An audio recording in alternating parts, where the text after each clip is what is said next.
Hey guys, welcome back to movie summer time. आज के इस वीडियो में एक्सप्लेन करेंगे प्रे मूवी को और ये प्रेडेटर मूवी का पांचवा पार्ट है। सो बिना किसी तरीके लेट्स स्टार्ट दिस वीडियो।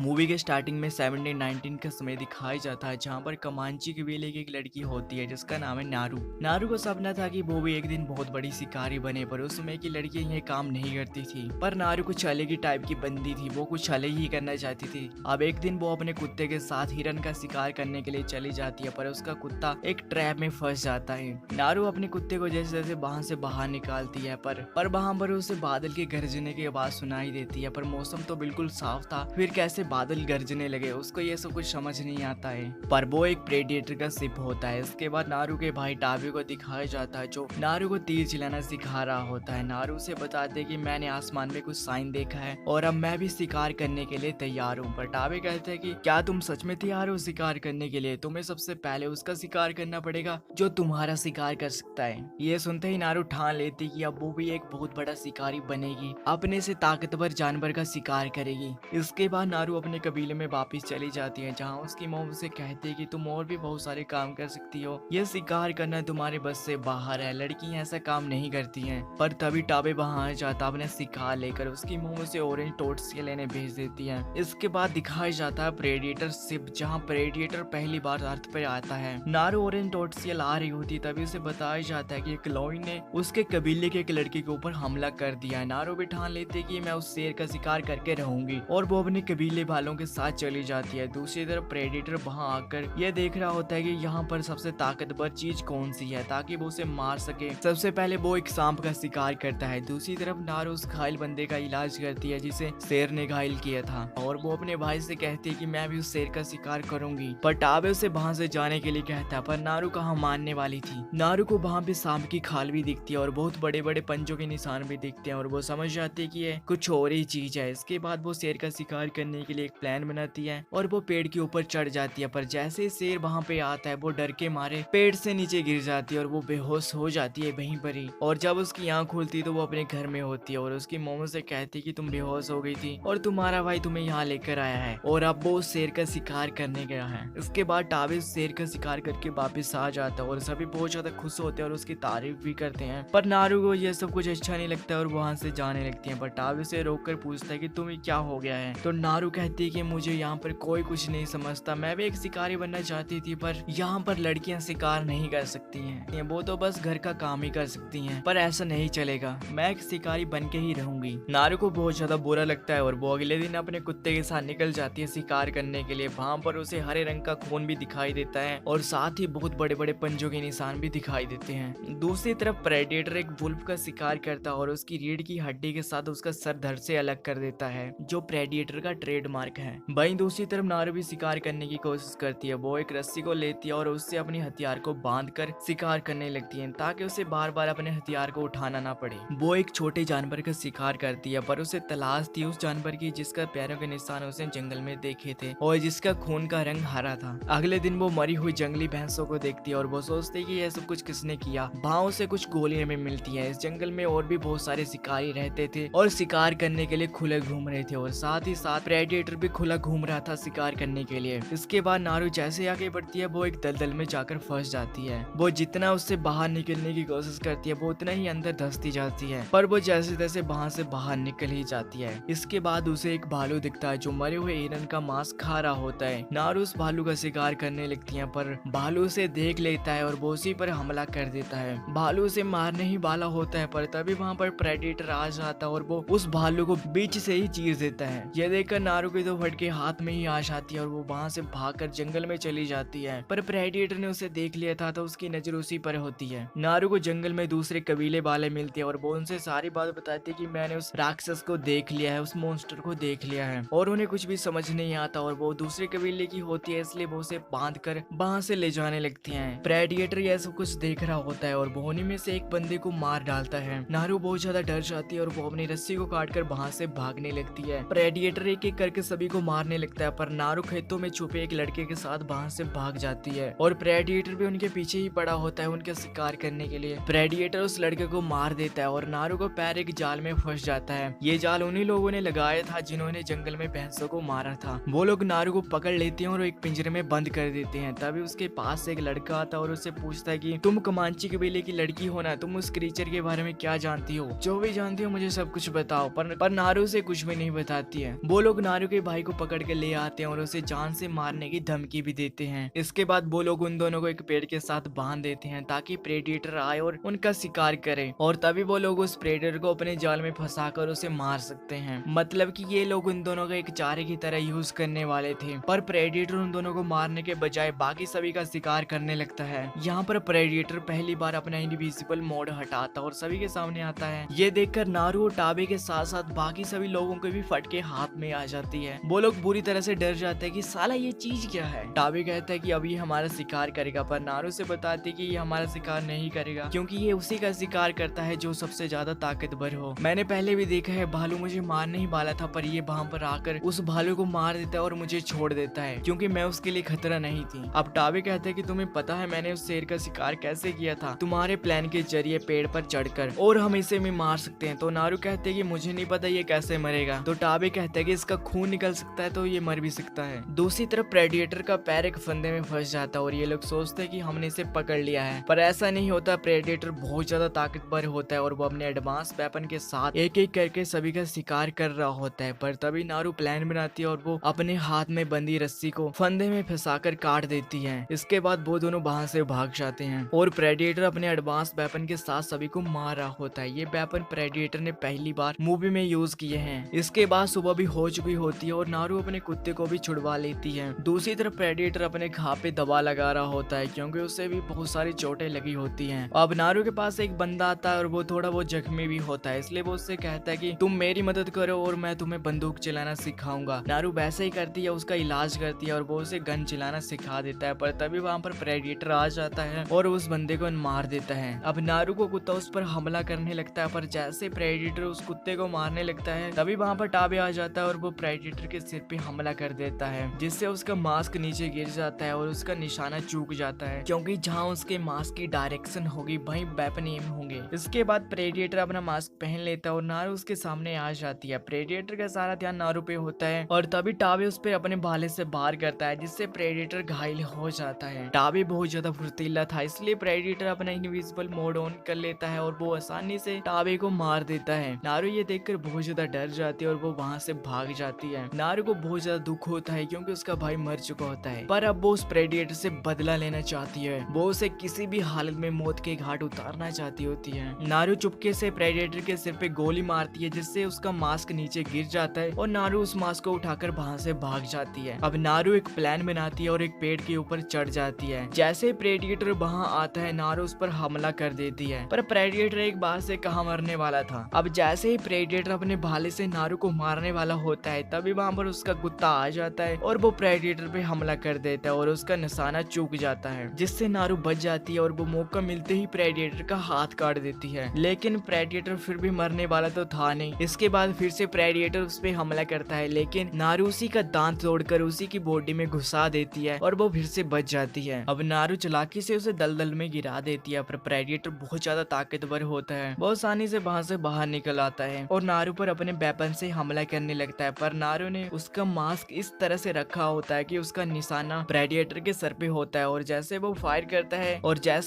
करता है प्रेडिएटर खुद ही मारा जाता है। अब नारू ने ग्रह के सबसे बड़े शिकारी का शिकार किया होता है। इसके बाद नारू प्रेडिएटर का सर लेकर अपने घर वापस आ जाती है, जहाँ सभी उसका सम्मान करते हैं और सभी उसे देखकर बहुत ज्यादा खुश होते हैं। नारू अपने सरदार को वो गन भी देती है जिसमें लिखा था राफेल फेडोलिनी 1715, जिसको हमने प्रेडिएटर 2 मूवी में देखा था। अब फाइनली नारू ने साबित कर दिया था कि वो भी एक बहुत बड़ी शिकारी है, वो भी किसी से कम नहीं है, और इसी के साथ इस मूवी का एंड हो जाता है। सो हे गाइस, अगर ये वीडियो आपको अच्छी लगी तो वीडियो को लाइक मारो, चैनल को सब्सक्राइब और एंजॉय करो यार अपनी लाइफ में और इस वीडियो को देखकर। मैं मिलता हूँ नेक्स्ट वीडियो में, तब तक के लिए धन्यवाद।